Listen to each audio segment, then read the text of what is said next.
এই লালে জন্য মিটার তুলে না তালি বলো দেশে জায়গা হবে না। ঠিক না বেঠে? মিটার কনে তুলিল? লালে তুলে ফেলিছে। কনে তুলেছে? লালে তুলে ফেলেছে। এই জন্য দেশে জায়গা হয়। আবার বলে চট করে ঢুকে পড়বো, পালাবো না। হ্যাঁ ভাইরা আমার, আলোচনা করব পবিত্র কোরআনের সূরা তাহার 55 নম্বর আয়াত। এই আয়াতটা আমরা কবরে যে পড়ি, কিন্তু আয়াতটা কবরের জন্য নাজিল হয় নাই। কবরে যে আমরা সতর্ক করি, সাবধান করি, কবরবাসীকে বলি মিনহা খলাকনাকুম ওয়া ফিহা নুঈদুকুম ওয়া মিনহা নুখরিজুকুম তারাতান উখরা। ওগো কবরবাসী, এই ওগো কবরবাসী শুনে নাও, এই মাটি থেকে তোমাকে জীবন বানানো হয়েছে, আবার এই মাটিতে তোমাকে ঢুকানো হলো, আবার একদিন এই মাটি থেকে তোমাকে জীবন্ত করে ওঠানো হবে। বলেন দেখি, ওই কবরবাসীর যদি 100 বার এই কথা বলেন, তাও ও কি আর হেদায়েতের পথে চলতে পারবে? চলতে পারবে? তাহলে ওর বলি লাভ কি? ওর বলি লাভ কি? এই কথা একজন অ্যাক্সিডেন্ট করেছে, পা ভেঙে গেছে, আপনি তার হাসপাতালে যেয়ে সান্ত্বনা দিচ্ছেন, বলছেন যে ভাই অ্যাক্সিডেন্ট এই জন্য সাবধান থাকতে হয়, অ্যাক্সিডেন্ট করলে পা ভেঙে যায়। তো ভেঙে তো গেছে, আবার পা ভেঙে যায় আবার কি? কথা কয় না? অ্যাক্সিডেন্ট করলে পা ভেঙে যায়, ও তো ভেঙেই ফেলাইছে, আবার নতুন করে কি ভূষণান আপনি। এই জন্য মরা মানুষকে যখন বলি মিনহা খলাকনাকুম ওয়া ফিহা নুঈদুকুম ওয়া মিনহা নুখরিজুকুম তারাতান উখরা, ওই মৃত মানুষটা যদি কাফন থেকে হাতটা বের করতে পারতো, তাহলে থাপ্পড় বসাই দিত। এই বিয়াদব, আমার তো খেলা ফাইনাল, আমার তো খেলা আজকে শুরু। আমি তো মরে গেছি, মাটিতে বানাইলো, মাটিতে ঢুকাচ্ছিস, আবার মাটিতে উঠাবে, এ তো আমার বোঝা শেষ। আজকে আমার খেলা শুরু হয়ে গেল, বরং তুই সাবধান হ। ঠিক না বে ঠিক? তুই কি হ? সাবধান হ। এই আয়াতটা এসেছে ফেরাউনের জামানায়, আল্লাহর নবী মুসার কাছে আল্লাহ এই আয়াতটা প্রথমে পাঠিয়েছিলেন। আল্লাহ রাব্বুল আলামিন বললেন, মুসা যাও, ফেরাউনকে সাবধান করো, সতর্ক করো, বলো তুমি বর্ডার ক্রস করে না, তুমি সীমানা ক্রস করে না, ওই মিটারের কাটা লাল দাগে তুলে ফেলে না। বিয়ে যাদের করা দরকার দোয়া করে দেব, আল্লাহ যেন বিয়ের তৌফিক দেন, বলে না আমিন। বিয়ে যখন বয়স হবে, বিয়ের দরকার আছে না নাই? কত জায়গায় গেলে দেখি যুবকেরা চিঠি দেয়, হুজুর আমার আব্বা স্টেজের সামনে আছে, একটু বলে দেন ছেলের যেন বিয়ে দেয়। আব্বা স্টেজের সামনে আছে, হুজুর একটু বলে দেন যেন ছেলের বিয়ে দেয়। ওগো আমার ভাইরা, ওগো আমার মুরব্বী জনেরা, ছেলে যদি বিবাহ উপযুক্ত হয়, বিয়ে দেওয়ার দরকার আছে না নাই? যদি বিয়ে না দেন, আর যদি ও অন্যের বেড়া ভাঙে, অন্যের ঘরের খাটের নিচেই যদি ওর স্যান্ডেল জোড়া পাওয়া যায়, তাইলে এর জন্য আপনিও দায়ী। কথা কয় না? অন্যের ঘরের, আরে বাবা এখানকার এই কথা ঠিক বলছে, বেশি জোরে, মানে এখানে মনে হয় এখনো বিয়ে হয়নি, বিয়ে দিতে হবে ইনশাআল্লাহ। যদি বিএনপি ক্ষমতায় আসে, রাষ্ট্রীয়ভাবে বিয়ের ব্যবস্থা করবেন, রাষ্ট্রীয়ভাবে বিয়ের ব্যবস্থা করা লাগবে, হবে ইনশাআল্লাহ। মদিনাতুল উলুম জামে মসজিদের উদ্যোগে ৩য় বার্ষিক তাফসিরুল কোরআন মাহফিলের শ্রদ্ধাভাজন সভাপতি জনাব মোহাম্মদ মুস্তাকিম রহমান ডালিম সাহেব, ব্যবস্থাপনা পরিচালক ডালিম কোল্ড স্টোরেজ, এছাড়া প্রধান সহসভাপতি জনাব তৌফিকুল ইসলাম তপু সাহেব, প্রধান অতিথি হিসাবে থাকার কথা ছিল জনাব বখতিয়ার আহমেদ কোচি সাহেব, উনি আসতে পারেননি, কিন্তু বিশেষ অতিথি হিসাবে আমাদের মাঝে অনেকেই উপস্থিত হয়েছেন। তার মধ্যে ভার্চুয়ালে সংযোগ স্থাপন করেছিলেন আনিসুর রহমান বাদশাহ, তাছাড়া সাদাত হোসেন সাদো, মাহফুজুল হক চৌধুরী, জাহিদুল হাসান, হায়দার আলী সহ আরো অনেকেই আছেন। আলোচনা করেছেন হাফেজ মোহাম্মদ খায়রুল বাশার, হযরত মাওলানা মুসলিম উদ্দিন সালেহি, এবং আমার আগে আলোচনা করলেন শ্রদ্ধাভাজন বড় ভাই হযরত মাওলানা ইরশাদ আলী সাহেব দামাত বরকাতুহুম, মুহতামিম দক্ষিণ রঘুনাথপুর সাইদিয়া সিদ্দিকিয়া কওমি মাদ্রাসা। স্টেজে আছেন আরো গণ্যমান্য ব্যক্তিবর্গ, যাদের জুতা দুইখানা সোজা করে দিতে পারলে নিজেকে ধন্য মনে করতাম। আবার সামনে উপবিষ্ট দিনদার ইমানদার মুসলমান ভাই ও বাবাজিরা, পর্দার অন্তরালে মা এবং বোনেরা, সবাইকে আনুষ্ঠানিকভাবে আমি আমার অন্তরের অন্তরস্থল থেকে সালাম জানাচ্ছি। আসসালামু আলাইকুম ওয়া রাহমাতুল্লাহি ওয়া বারাকাতুহু। আমরা আল্লাহর শুকরিয়া আদায় করছি যে মহান রব বাছাই করে, একেবারে বাছাই করে, পছন্দ করে, নিজে চয়েস করে যাদেরকে কবুল করেছেন, তাদেরকে এখানে আসার বসার তৌফিক দান করেছেন। সেই রবের শুকরিয়া আদায় করে বলছি আলহামদুলিল্লাহ। যেই সময় আমরা এখানে বসে আছি, এই সময় ব্যারিস্টার সুমন ডিম নিয়ে ব্যস্ত আছে না নাই? মানিক্কা বিসি নিয়ে ব্যস্ত, কথা কয় না। সালমান এফ রহমান তার দাড়ি নিয়ে ব্যস্ত, রাখবে না কাটবে, কথা কয় না। আরো আরো অন্যান্য ওলামায়ে কেরাম, গোন কামরুল সেও বলতেছে এই দিন না আর একদিন আছে, তা তোমরা যে দিন করেছিলে সেই দিনও তো তোমাদের এই দিন নিয়ে এসেছে কাছে, ঠিক না বেঠে? গোন কামরুল্লাহ, তারপরে আবু জাহিল্লার নাতিপুতি, আরো অনেক যারা এই দেশে ইসলাম চাই নাই, ইসলামী মূল্যবোধ চাই নাই, আলেম ওলামাদেরকে চাই নাই, তাদেরকে নির্যাতন, নিষ্পেষণ, জেলে ভরা, ফাঁসিতে ঝোলানো, এমনকি দেশ থেকে বিতাড়িত করেছে, বলেন ঠিক না? আজকে কারাগারে যে কান্নাকাটি করো আর পলক বলে একটু দোয়া করি, একটু দোয়া করি, ঠিক না বে ঠিক? তোকের জন্য দোয়া তো আসে না, হাত তুললে দোয়া করলেও দোয়া উল্টো কাজ করে। কি কাজ করে? করে না, করে না, উল্টো কাজ করে। আমার কাছে একবার দোয়া ছিল, এক হাসপাতাল বাগেরহাটে গেছি মুহতারাম, তো বাগেরহাটে গেছি, এখন ওই এক হাসপাতালের কর্তৃপক্ষ এসে 1000 টাকা দিয়েছে, দিয়ে বলছে হুজুর আমার হাসপাতালে যেন বরকতায় দোয়া করে দেন। তো দোয়া করে দিছি, আল্লাহ এলাকায় সব রুগী বানাই দাও, তা না হলে তো হাসপাতালে বরকত হবে কি করে? তো এলাকায় আল্লাহ সব রুগী করে দাও যেন ভালো করে চিকিৎসা নিতে পারে। পরের দিন দেখি আমার পেজে মেসেজ দিয়েছে ঠিকানা tv.press-এ, হুজুর দোয়া করলেন কি আর হইল ডাকি কেন? বলছে আপনি কাল দোয়া করে গেছেন আর আজকে পুলিশে এসে 1 লাখ টাকা জরিমানা করতে গেছে। তাই বললাম দোয়া উল্টো কাজ করিছে। কারণ কি? কারণ হলো আপনারা দেশেন 1000 টাকা, সামনে যারা বসেছিল ওরা 5000 10,000 করে দিয়েছে, তাই দোয়া উল্টো হয়ে যাবে না, কথা কয় না? আল্লাহ কাগের পক্ষ নেবে? যারা বেশি দিয়েছে ওদের পক্ষ নেবে না, নেবে না? বেশি দিয়েছে, তুমি 1000 টাকা দিয়েছ, ওই জন্য দোয়া ঠিক আছে, আর কি করা যাবে? যাই হোক সম্মানিত ভাইয়েরা আমার, তো ওরা এখন দোয়া চায়, অথচ যখন সুযোগ ছিল তখন সুযোগগুলো কাজে লাগাই নাই, বলেন ঠিক কিনা? কতবার করে বললাম আলেম ওলামাদেরকে নির্যাতন করবেন না, নিষ্পেষণ করবেন না। বয়োবৃদ্ধ খালেদা জিয়া এই মানুষটারে অল্প কয়টা টাকার নামে দুর্নীতির মামলা দিয়ে কারারুদ্ধ রেখেছিল না? রাখে নাই? কারারুদ্ধ রেখেছে, বিদেশে চিকিৎসার জন্য যাওয়ার দরকার, তার বিদেশেও চিকিৎসা নিতে যেতে দেয়, কথা কয় না? দিয়েছে না? চিকিৎসা নিতে যেতে দেয় নাই।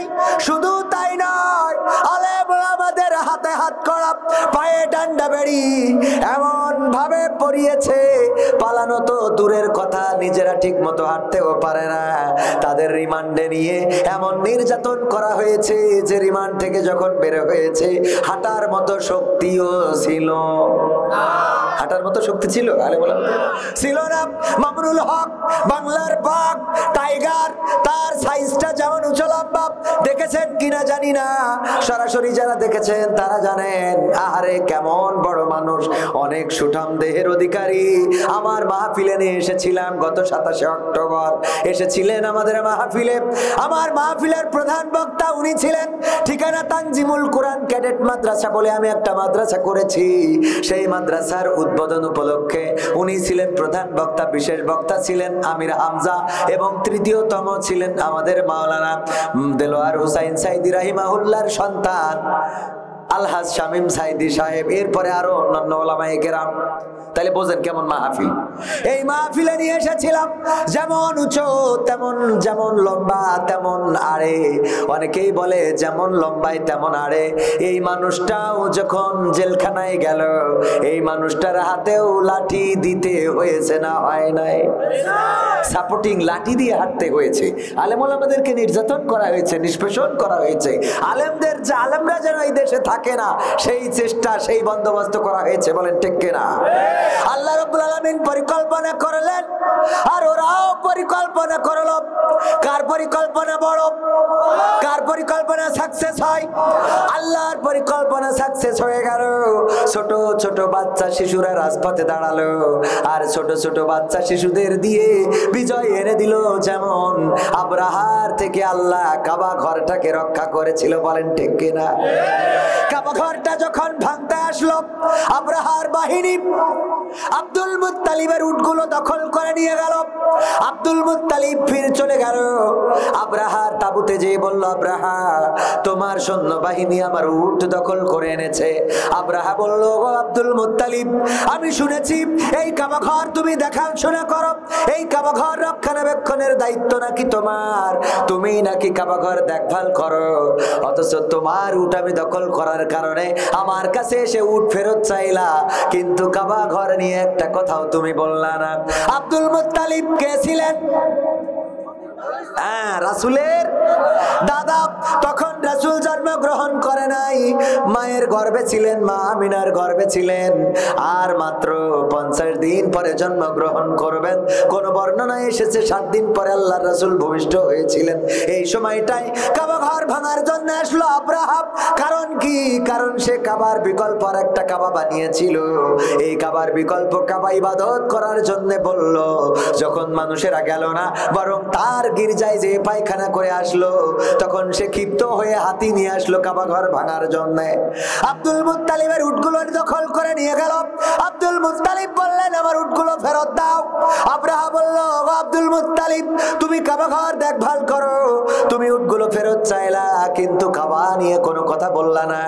আব্দুল মুত্তালিব বললেন, ওগো আব্রাহা, তুমি কি জানো না এই উটগুলোর মালিক আমি মালিক হওয়ার কারণে আমার উট আমি ফেরত নিতে এসেছি, আর কাবার মালিকও হলেন স্বয়ং আল্লাহ। সুবহানাল্লাহ। কাবার মালিক কে?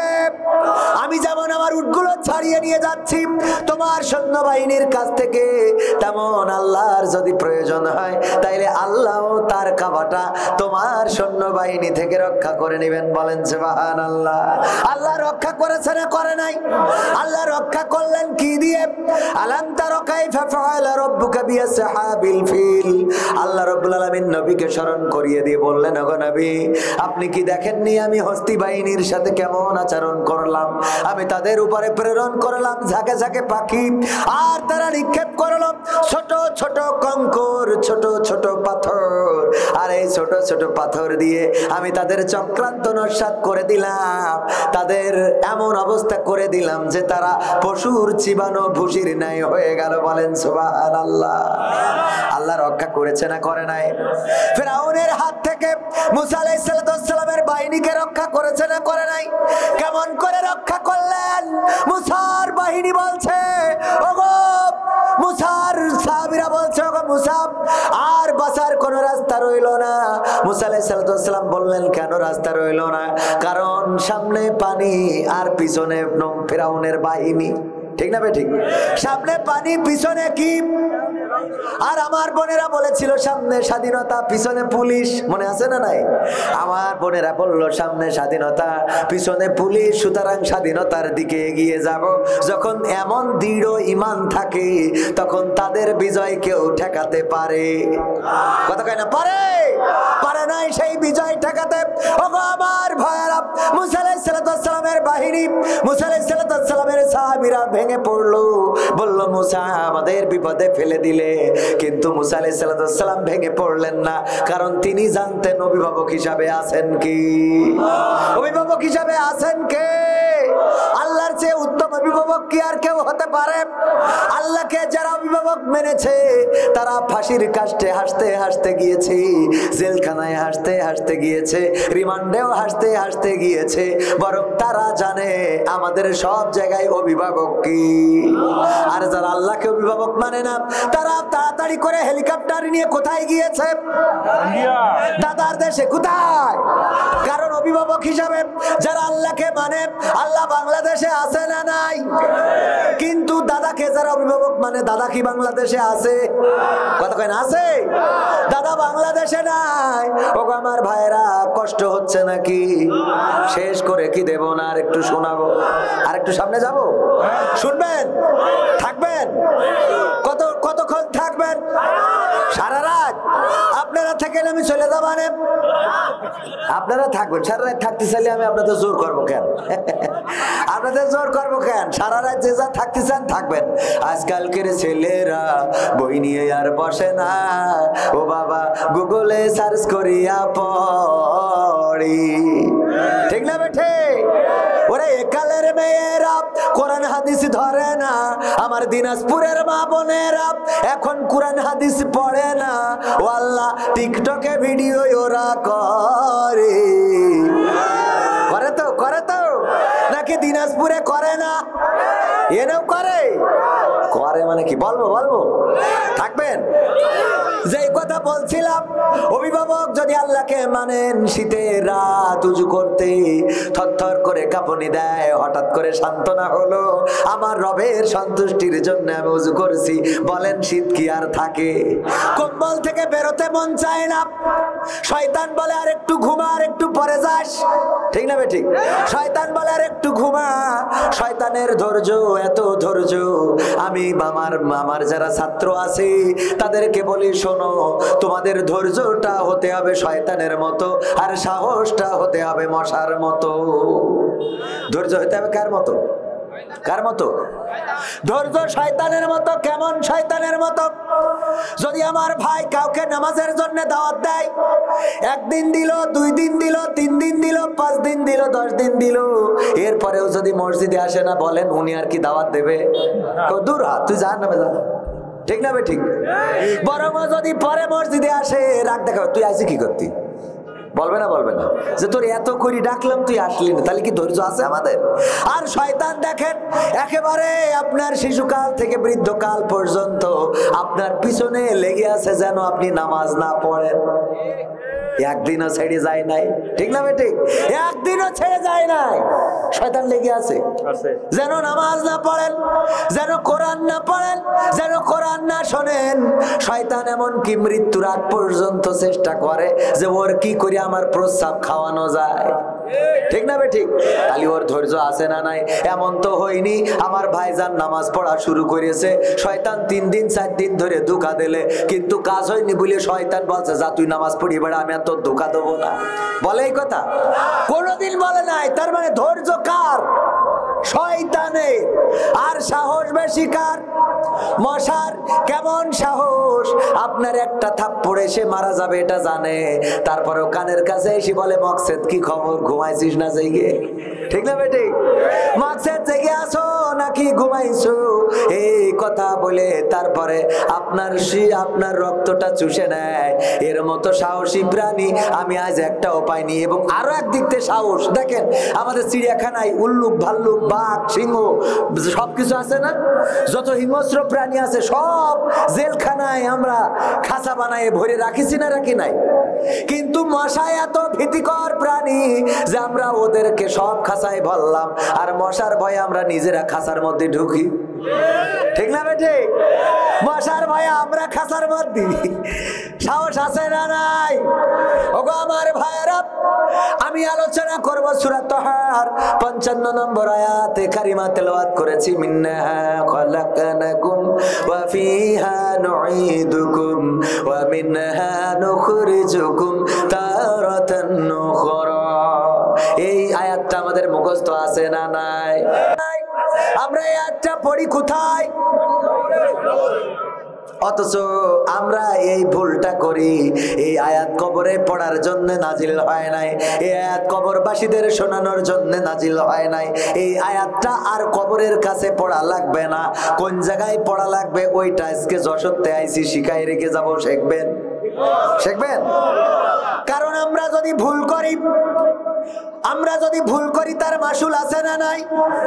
শেখ হাসিনাকে কত করে সাবধান করলাম, বাড়াবাড়ি ভালো কিন্তু এত বাড়াবাড়ি ভালো না, কথা শুনলো না। এমনকি তার নেতা নেত্রীরাও বলেছে যে আমাদের কথা শোনে নাই, এই জন্যই নেতারা তাও অন্তত বর্ডারে বিসি ফাটাইলেও এসে দেশে রয়েছে, কিন্তু উনি দেশে থাকতে পারে না। ঠিক না বেটে?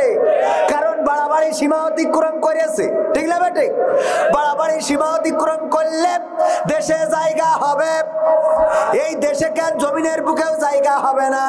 দেখবেন মোটরসাইকেল কিনেছে, নতুন বাইক পালসার অথবা RS1 নাকি এইসব উঠেছে, FZ5 নাকি আরো আছে। এই বাইক কেনার পরে আমার ভাইজান ওনার ছেলের হাতে দিয়েছে, উনি যদি 50-60 চালায় কোনো অসুবিধা আছে?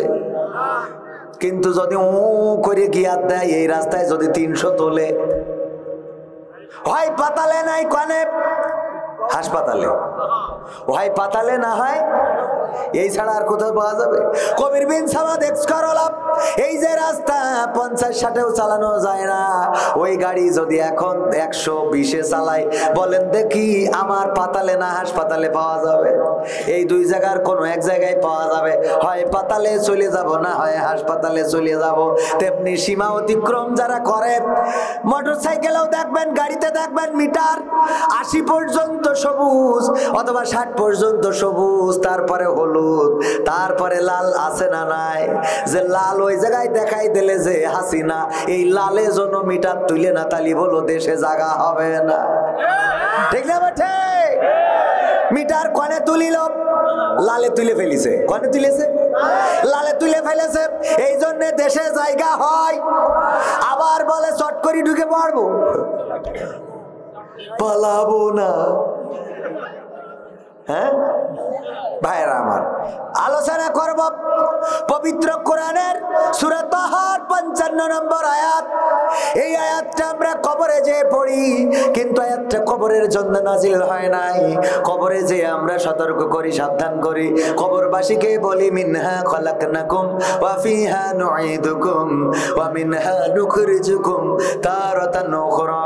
ওগো কবরবাসী, এই ওগো কবরবাসী শুনে নাও, এই মাটি থেকে তোমাকে জীবন বানানো হয়েছে, আবার এই মাটিতে তোমাকে ঢুকানো হলো, আবার একদিন এই মাটি থেকে তোমাকে জীবন্ত করে ওঠানো হবে।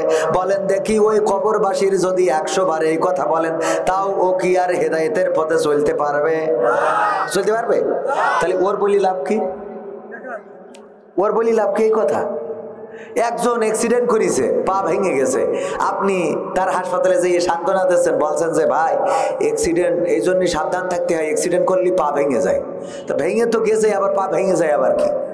কথা কয় না? অ্যাক্সিডেন্ট করলে পা ভেঙে যায়, ও তো ভেঙেই ফেলাইছে, আবার নতুন করে কি ভূষণা নাপলি। এই জন্য মরা মানুষকে যখন বলি মিনহা খলাকনাকুম ওয়া ফিহা নুঈদুকুম ওয়া মিনহা নুখরিজুকুম তারাতান উখরা, ওই মৃত মানুষটা যদি কাফন থেকে হাতটা বের করতে পারতো তাহলে থাপ্পড় বসাই দিত। তাই বিয়াদ, আমার তো খেলা ফাইনাল, আমার তো খেলা আজকে শুরু। আমি তো মরে গেছি, মাটিতে বানাইলো, মাটিতে ঢুকাচ্ছিস, আবার মাটিতে উঠাবে, এ তো আমার বোঝা শেষ। আজকে আমার খেলা শুরু হয়ে গেল, বরং তুই সাবধান হ। ঠিক না বে? ঠিক। তুই কি সাবধান হ। এই আয়াতটা এসেছে ফেরাউনের জামানায়, আল্লাহর নবী মুসার কাছে আল্লাহ এই আয়াতটা প্রথমে পাঠিয়েছিলেন। আল্লাহ রাব্বুল আলামিন বললেন, মুসা যাও ফেরাউনকে সাবধান করো, সতর্ক করো, বলো তুমি বর্ডার ক্রস করে না, তুমি সীমানা ক্রস করে না, ওই মিটারের কাটা লাল দাগে তুলে ফেলে না। কথা কয় না? লাল দাগে তুলে ফেলে না। মুসা বলছে, ওগো আল্লাহ, যদি ফেরাউন আমার কথা না শোনে তাইলে কি করব? আল্লাহ রাব্বুল আলামিন বললেন, তারে নরম করে সুন্দর করে বুঝাবা, মিনহা খলাকনাকুম ওয়া ফিহা নুঈদুকুম ওয়া মিনহা নুখরিজুকুম তারাতান উখরা। কোথায় নাজিল হয়েছে বোঝা গেছে? কার কাছে? মুসা আলাইহিস সালামের বলছে ফিরাউনে শোনাও, আর আমরা শোনাই কার? মরা মানসির। এই আয়াত প্রথমে শোনানোর কথাই বাংলাদেশে কার?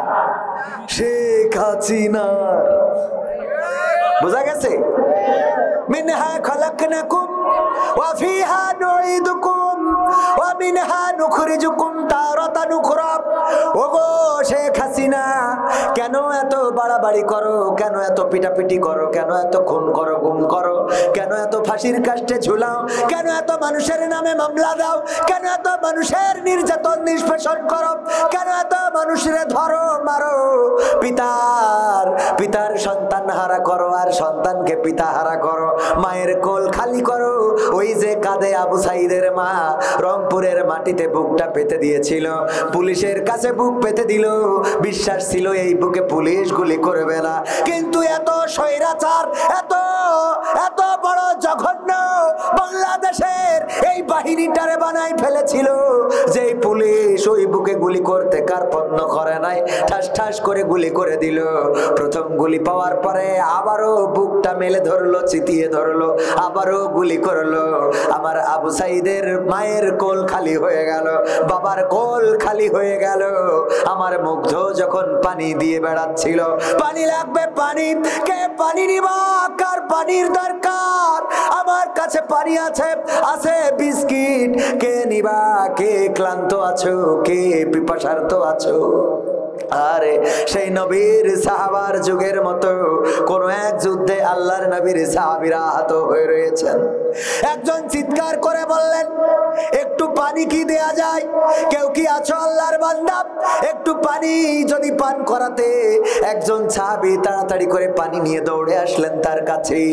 যখন পানি পান করাতে যাবে, পাশ থেকে আরেকজন বললেন, কে আছো একটু পানি পান করাও।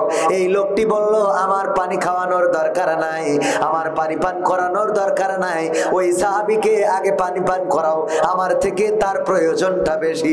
যখন তার কাছে ছুটে গেল, ওই সাহাবী যখন পানি পান করতে যাবে, সেই সময় পাশ থেকে আরেকজন সাহাবী বলল, কে আছো একটু পানি পান করাবা? ওই লোকটি বলল, ওই সাহাবী বলল, যাও আমার ওই ভাইকে আগে পানি পান করাও, ওই ভাইয়ের পানির দরকার, ওই ভাইয়ের পিপাসা আমার থেকে বেশি। যখন সেই সাহাবীর কাছে নিয়ে গেল, যাওয়ার পরে দেখলো ওই সাহাবীর কাছে পৌঁছানোর আগে তিনি আল্লাহর ডাকে সাড়া দিয়ে শাহাদাতের পেয়ালা পান করে, শাহাদাতের পেয়ালা পান করে চলে গিয়েছেন জান্নাতে। আল্লাহর সাহাবী, আল্লাহর নবীর সাহাবী, আল্লাহর বান্দা ছুটে এলেন দ্বিতীয়তম ব্যক্তির কাছে, এসে দেখেন এই লোকটিও শাহাদাতের পেয়ালা পান করেছে। ওই লোকটি ছুটে আসলেন প্রথম জনের কাছে, এসে দেখে প্রথম জন পানি পান করার আগে শাহাদাতের পেয়ালা পান করে জান্নাতের বাসিন্দা হয়েছেন। ওগো আমার ভাইরা, সেই সাহাবীদের উত্তরসূরিরা যেন এই দিন 5ই আগস্টের আগে পানি বিতরণ করে বেড়াচ্ছিল। পানি নিবা পানি, কার পানির দরকার, নিজে ঘেমে যায়, ঘাম টপ টপ করে পড়ে, তবু আমার মুগ্ধ ক্লান্ত হয় না। পানি খাইয়েছেন, মানুষের পানি পান করিয়েছেন, আর তার বুকে বুলেট বিদ্ধ করে দিয়েছে। আমার এই স্বৈরাচারের পুলিশেরা, ওদের অন্তরাত্মা কাঁপে নাই, বন্দুক থেকে গুলি করেছেন আর গর্ব ভরে। আবার স্বরাষ্ট্রমন্ত্রীকে দেখিয়েছেন, দেখেন যারে মারি সেই মরে, আর একটা মরে না, বলেন নাউজুবিল্লাহ। কত বড় নারাধম, কত বড় পশু, কত বড় শয়তান, কত বড় জাহেল, কত বড় বিশ্বাসঘাতক। যেই জনগণ মাথার ঘাম পানি করে, যেই মানুষেরা রক্ত পানি করে মাথার ঘাম পায়ে ফেলে তাদের বেতন দেয়, সেই মানুষের বুকের উপরে গুলি চালায়। জনগণকে তারা গোলাম বানিয়ে ফেলেছিল, বলেন ঠিক কিনা? এখন কোন পুলিশকে আর গোলাম বানানো যাবে? কোন পুলিশ আর জনগণকে গোলাম বানাতে পারবে? যেখানে পুলিশ যদি অন্যায় করে সাথে সাথে প্রতিবাদ দরকার আছে না নাই? জনগণকে একেবারে গোলাম বানিয়ে ফেলেছিল। কথা বললেই আমাকে থানায় ডেকে নিয়ে যে প্রায় ওয়ার্নিং, এই কথা কেন বলেছেন, এটা বলা যাবে না, এটা করা যাবে না, এটা খাওয়া যাবে না, ঠিক না বেঠিক? আমরা সেই যুগ আর দেখতে চাই? বর্তমান সময়ে যদি পুলিশেরা দায়িত্ব পালনে অবহেলা করে, সাথে সাথে কৈফিয়ত চাইবেন। আপনি আমার টাকায় বেতন নেন, এখানে দায়িত্ব পালনে কেন অবহেলা করছেন? ট্রাফিক আগে ঘুষ পাইতো বলে একটু দায়িত্ব পালন করতো, আর সরকার তো মালামাল কায়দা মতো দিত।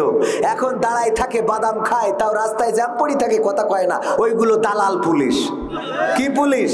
দালাল পুলিশ, দালাল ট্রাফিক। ওরা হলো ওই পারের নিয়োগ দিয়া, ওরা যদি রাস্তায় দায়িত্ব পালনে ব্যর্থ হয় বন্দুক নিয়ে ঠ্যাঙে মারি দেবে। গুলি করার দরকার নেই, আবার গুলি করতে যে দেখা যাচ্ছে নিজের গায়ে লাগতে পারে, ভালো না বুঝলি কি করবেন? কারণ আমাদের টাকায় তাদের বেতন চলে, ঠিক কিনা? আমাদের টাকায় বেতন চলে। দায়িত্ব পালনে ব্যর্থ হলে এই জাহেল পুলিশগুলোকে চিনে নেবেন, তারা ওই ভারতের প্রেতাত্মা, তাদের মদত দেওয়া পুলিশ।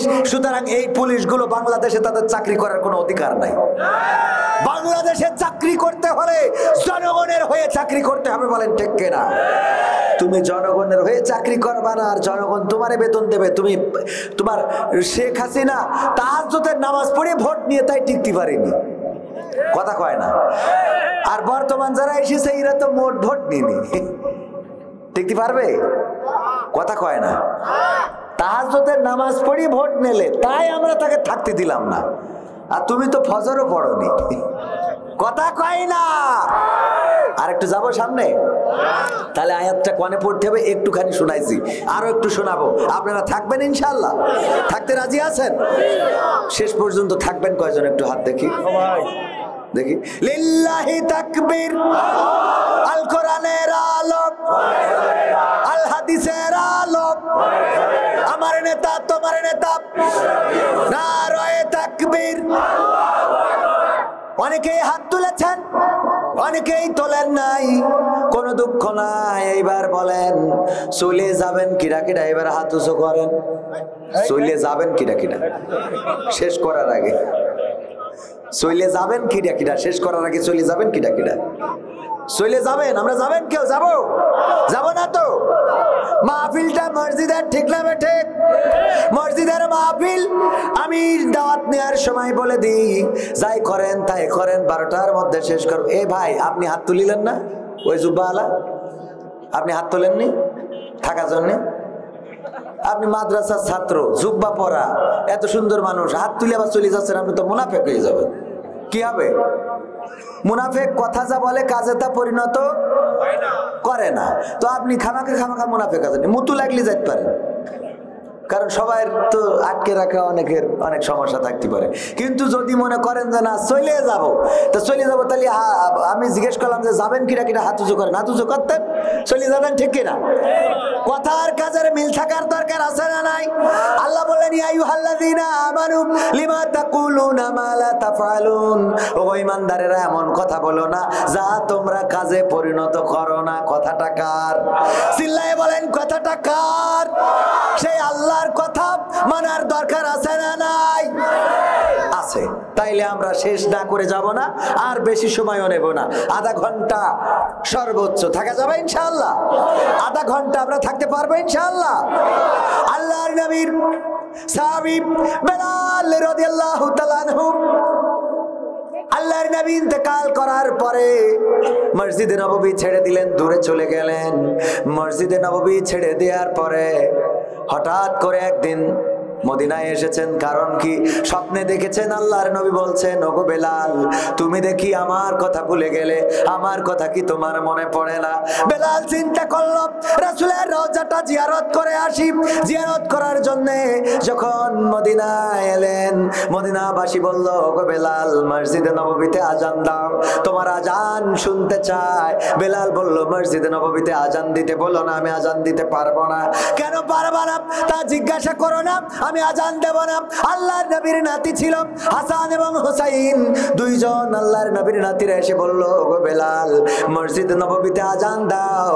আমার নানা থাকতে তো তুমি আজান দিতে, কত সুন্দর তোমার সুললিত কণ্ঠের আজান আবার মসজিদে নববীতে শুনতে চায়। বেলাল বলল, ওগো আমার নবীর নাতিরা তোমাদের কষ্ট দেব না, কারণ আমার নবী বলেছে যারা আমার হাসান হুসাইনকে কষ্ট দিল তারা যেন আমাকে কষ্ট দিল, যারা আমার হাসান হুসাইনকে আনন্দ দিল তারা যেন আমাকে খুশি করলো। বলেন সুবহানাল্লাহ।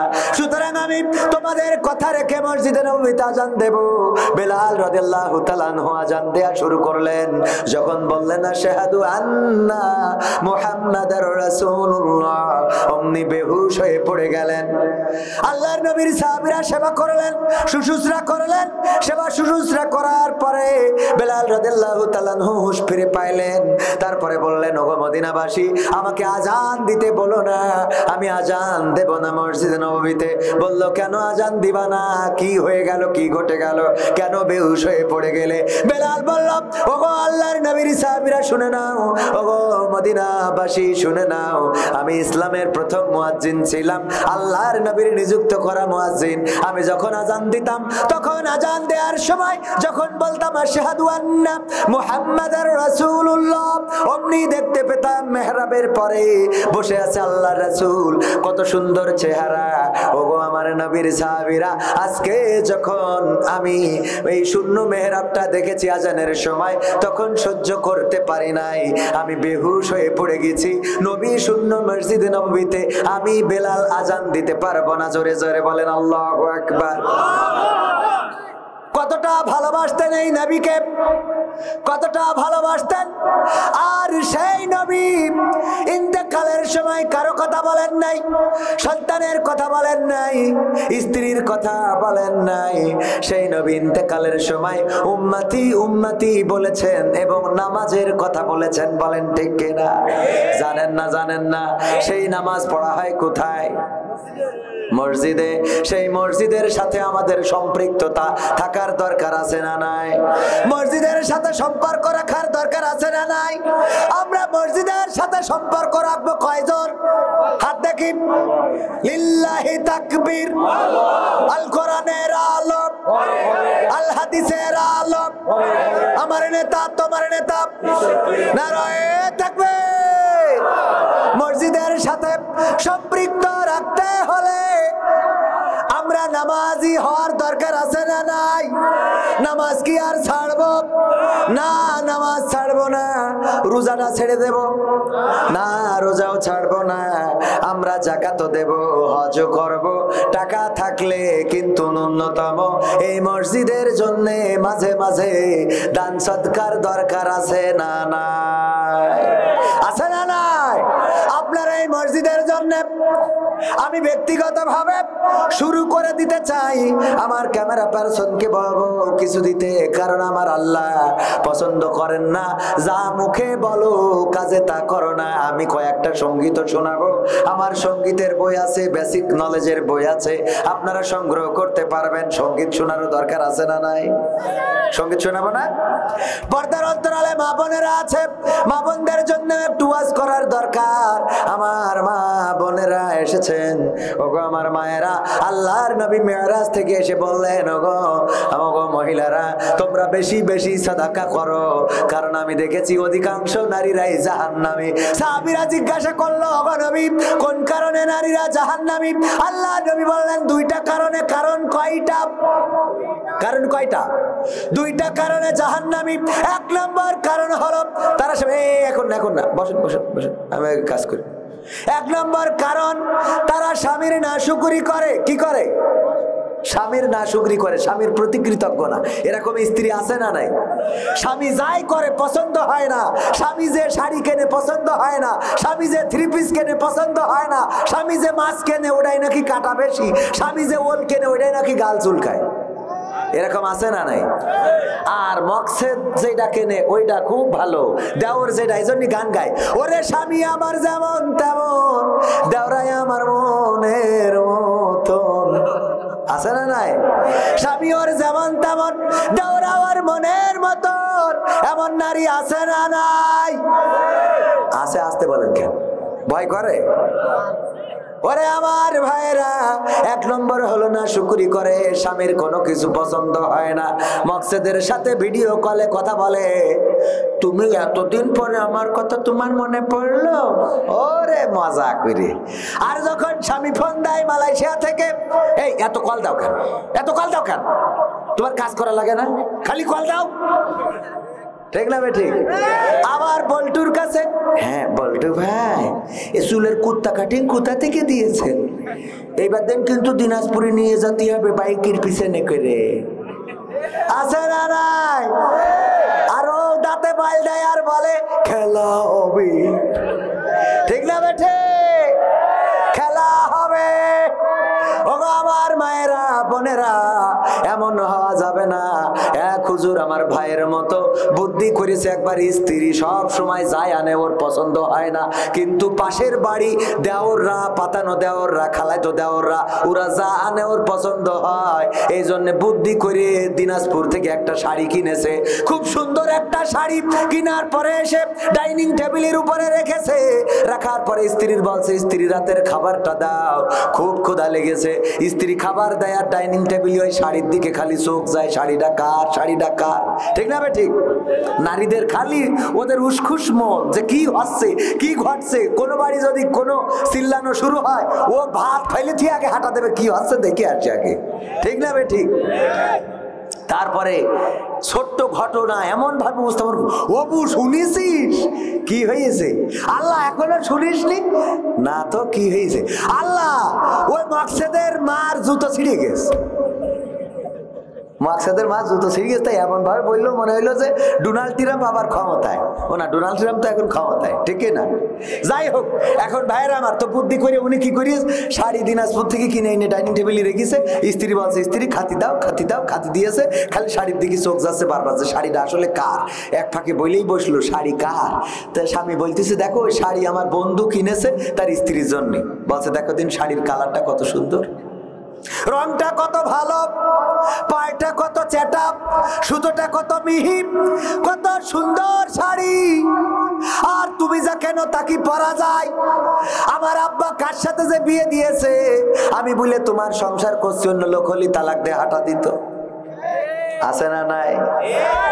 বলছে, স্ত্রী তোমার শাড়িটা কি পছন্দ হয়েছে? বলছে, পছন্দ কেন হবে না, শাড়ি তো কিনেছে তোমার বন্ধু, তার চয়েস আছে, তার পছন্দ আছে। বলছে, তাহলে শাড়িটা তুমি নাও, যা হয় হবে। শাড়ি পেয়ে ওরে আনন্দ, যাক একটা ভালো জিনিস পালাম। শাড়ি পাওয়ার পরে খুব আনন্দ।